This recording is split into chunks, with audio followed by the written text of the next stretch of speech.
Donald Trump's latest interview came out, and you can only describe it as an utter catastrophe of intellect, of honesty, or lack thereof, etc. And the thing we'll start with, honestly, first two moments are just brain power down moments. So let's just get into it. You can take that off, Jaden. This was with Time Magazine. So many notable and viral moments came from the exchange. It is a written interview, so I'll get producer Jaden to join me to read this so you can sort of imagine. Jaden will be the Time Magazine reporter. I'll be Trump, and we'll read this first section. Ready, go. Your trade advisor, Peter Navarro, says 90 deals in 90 days is possible. We're now 13 days into the point from when you lifted the discounted reciprocal tariffs. There's 0 deals so far. Why is that? No, there's so many deals. When are they going to be announced? You have to understand, I'm dealing with a lot of the companies, very friendly countries. We're meeting with China. We're doing fine with everybody. But ultimately, I've made all the deals. Not one has been announced yet. When are you going to announce them? I've made 200 deals. You've made 200 deals. 100%. Can you share with whom? Because the deal's a deal that I choose. View it differently. We are at the department store and we're set the price. I mean, with the companies, and then I set a fair price.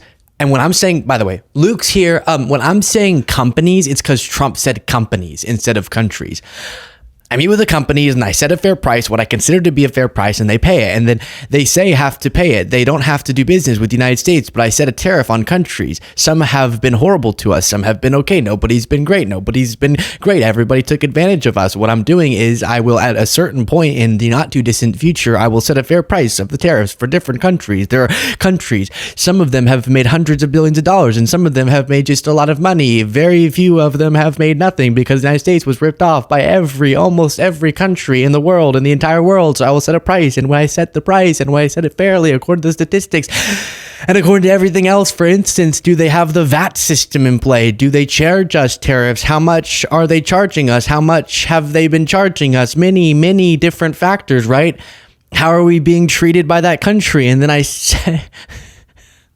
and then I will set a tariff. Are we paying for their military? As an example, we have Korea. We pay billions of dollars for the military. Japan, billions of those and others. But that I'm going to keep a separate item, the paying of the military. Germany, we have 50,000 soldiers. I'm just curious. Why don't you announce these deals you've solidified? I would say over the next 3 to 4 weeks. And we're finished, by the way. You're finished. We'll be finished. Oh, you will be finished in 3 to 4 weeks. I love finishing. That's not what he said. I'll be finished. Now, some countries may come back and ask for an adjustment, and I'll consider that, but I'll basically be with great knowledge setting ready. We're a department store, a giant department store, the biggest department store in history. Everybody wants to come in and take from us. They're going to come in. They're going to pay for price, for taking our treasure, for taking our jobs. We're doing all these things, but what I'm doing with the tariffs is people are coming in and they're building at levels you've never seen before. We have 7 trillion of new plants, factories, and other things, investment coming in the United States.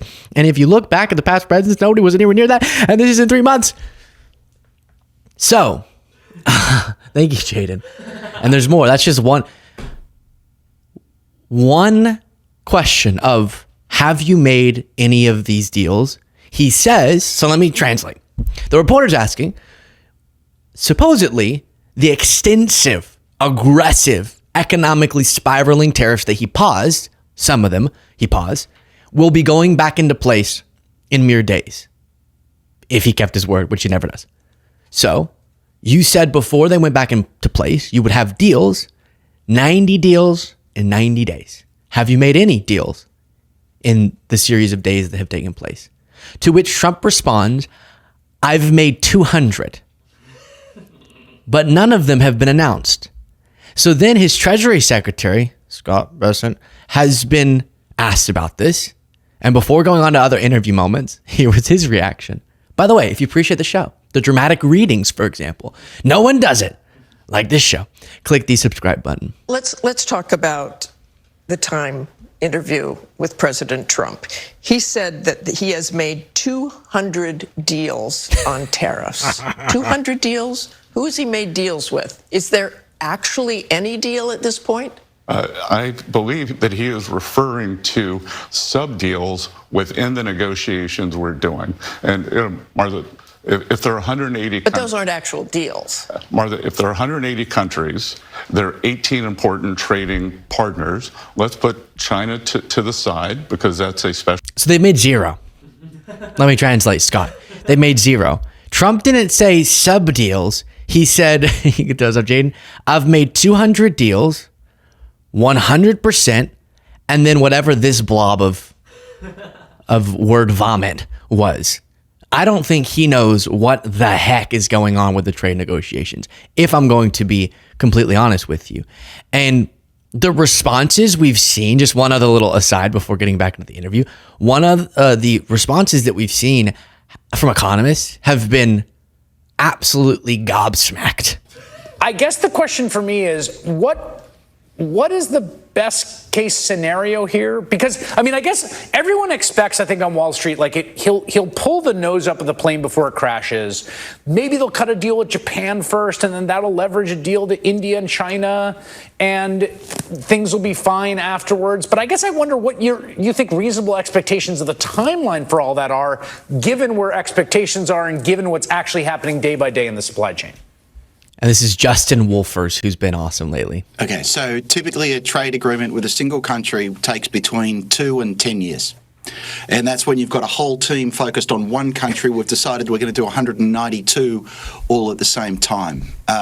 So this simply doesn't make sense. Now, what's going to happen here, that's the worst case scenario. Best case scenario is Congress wakes up and remembers Congress owns the power over tariffs.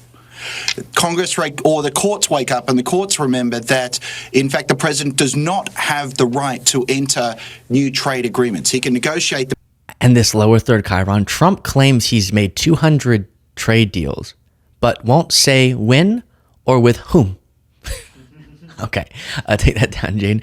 And let's go to one other Justin moment here. So South Koreans came early. They came with their A game, and we will see if they follow through. So I think you could read that on Wall Street one of two ways. That sounds super, super positive, or that sounds awfully vague. I got one more. Hey, listen, here's news for the president and the secretary of the Treasury. We already have a free trade agreement with Korea. We've had one for nearly 20 years. Almost all trade between the United States and Korea is tariff-free and has been for over a decade. There's nothing more you can do rather than drop the tariffs that you already don't have. Of course they're going to sign an agreement. The agreement's going to say we're not going to charge tariffs on American goods because we don't. Of course Korea's at the front of the queue. This is the easiest one in the world. The only thing this is going to achieve is taping back together the agreement that the president already ripped up. Yes, that is the Trump plan. You make the problem, you create the crisis, and then you halfway solve it, and you do a victory lap. And it was the art of the deal, and it was genius, and it's bringing more wealth to America than blah, blah, blah, blah, blah. And we're the department store, which that doesn't even make sense as a metaphor, by the way.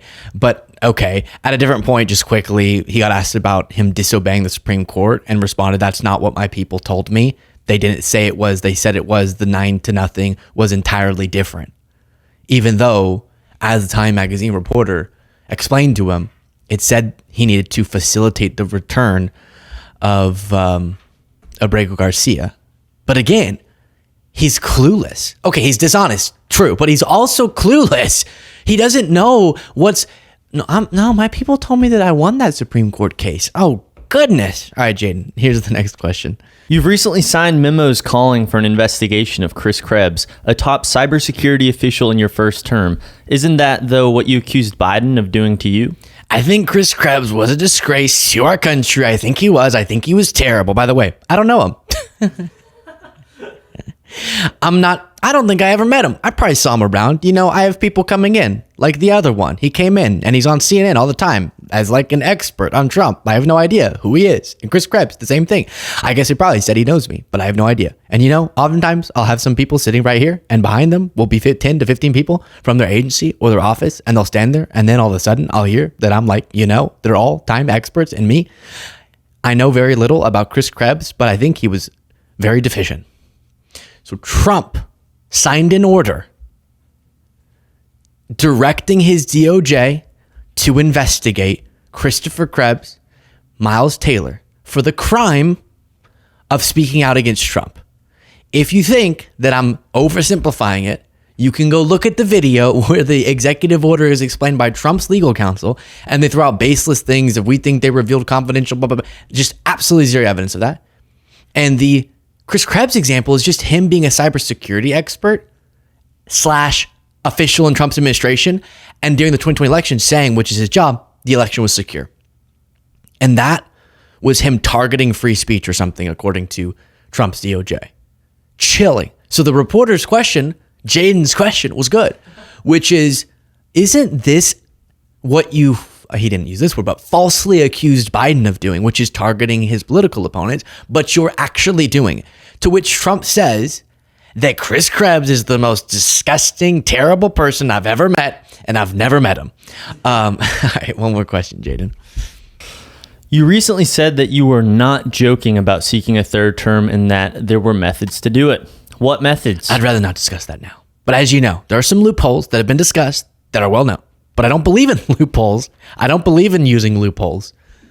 You wouldn't run as vice president to JD Vance? I don't know anything about look, all I can say is I'm being inundated with requests. I'm doing a good job. Great physical exam. They said they'd never seen something bigger. And unlike every other president, I took the cognitive test and I aced it 100%. And I bet you guys couldn't get 100% on that exam, Jaden. It's a tough exam. You know, when you get into the mid questions, it gets to be pretty tricky and pretty tough. And the last questions are very tough. And I aced it. And I guarantee I'd make a big, beautiful bet that you guys couldn't ace it. But anyway, but look, it's good to have you. It's a very nasty interview. They don't ask any of the good things.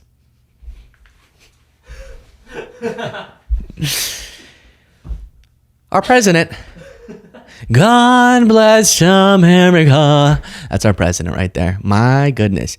So can't thoughtfully, I've said before that my hair is drooping. And I've also said before that we normalize Trump's speech struggles by sort of, when we hear his voice, we translate it. We go, oh, he's trying to say that groceries is not a word he's familiar with. And he's now using it more frequently, even when he said it as if he came up with the word. He didn't mean that. But when you put it in text, that's why these written interviews are so funny and tragic.